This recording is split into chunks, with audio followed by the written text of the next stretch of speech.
My nana used to always make us grandma pie at Christmas time. My sister and I used to love it. This is my grandma here. She was a kind and cheerful lady. This is a grandma. My dad got me this one and said it was the smallest one. And this is a regular pumpkin, just to show you a bit of comparison. And this is a butternut pumpkin as well. So most people I talk to have never heard of a grandma, and a grandma is actually not a pumpkin, it's a relative of the squash family. Apparently people have been making grandma pie in Australia since 1885. I don't know whether they're available in other countries. So if you're new here, hi and welcome. My name's Tina and our family bought 140 acres off the grid in Australia almost 2 years ago. And we dream of building a more peaceful and sustainable life. And some of the ways that we're trying to achieve this is by going back to the basics.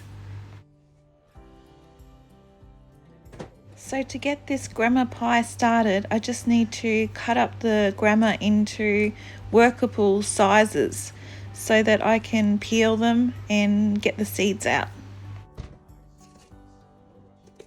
And although the grandma is very large, when you cut it up, the majority is empty space and lots of seeds, and the flesh is actually high in moisture content or water content. So in the end, you don't end up with as much pie as you thought you would. So I grew up with my family in the northern part of New South Wales called Northern Rivers. Apparently the grandma is quite specific to this area, and grandma pie was very well known in this area, but outside of this area hardly anybody's ever heard of it. And it was almost impossible for me to find any seeds for grandma. So now that I have this big grandma, I've got heaps of seeds to be able to plant them again, hopefully.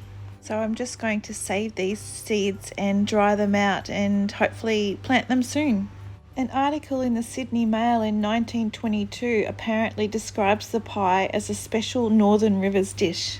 So this vegetable thrives in warm climates, which is probably why it hasn't really been very well known in the colder areas. And by 1909, the grandma pie actually got its own category in the Grafton Show.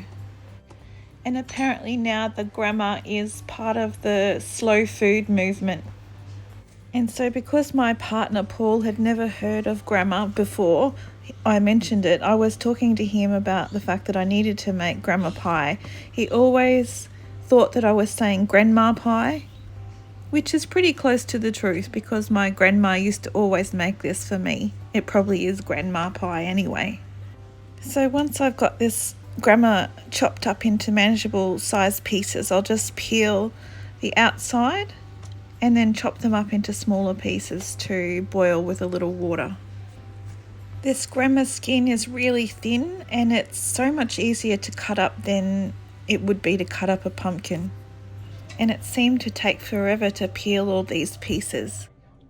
So then now the grandma's all chopped up into little pieces. I've just put them in a pot and added some water, and I'll just boil them until the grandma pieces are tender.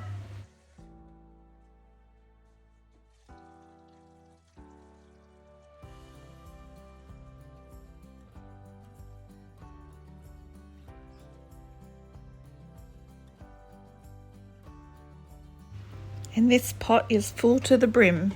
I think I boiled these pieces for about 25 minutes or so, but you could do it for a shorter amount of time as long as the pieces are tender.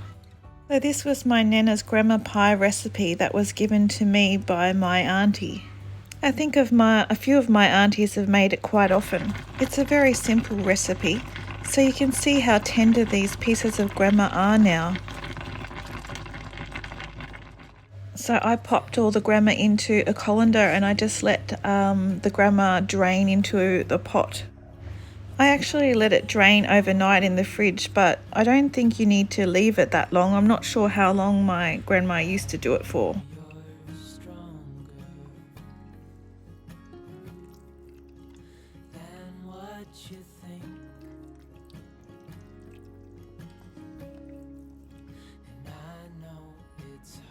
And so I added the juice of 1 lemon, and then I added 1 cup of sugar. So this is where the recipe can change for different people. So some people put vanilla in it, some people put eggs in it, some people put nutmeg in it. You can add all sorts of things. So I was meant to wash all these grama seeds before I dried them so that there was no pulp sticking to them, but I didn't get around to that. And I've lightly greased a cake tin, and I've put some short crust pastry in the bottom. And normally I would bake the short crust pastry first before putting in the filling, but I didn't do that this time. I just added the filling in and then put some short crust pastry on top. And you can see that I'm not a regular pastry baker because it's very messy, but that's okay. It all tastes the same in the end. And I made some extra pie filling for my sister Cherie so that she could have a grandma pie as well. So I just popped the pie into our barbecue oven for about half an hour or around that, for on about 180 degrees, until the pie top was brown and crusty and crunchy basically. I seem to remember my Nana's pie being a lot neater than this, but oh well, as long as it tastes good, that's the main thing.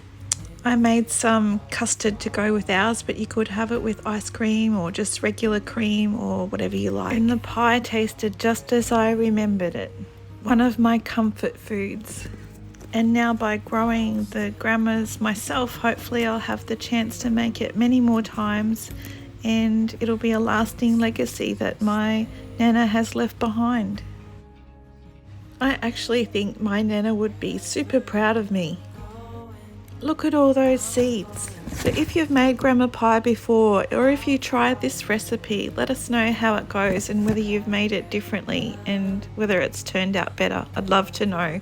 Put your comments below. Thanks for watching, and chat to you next time.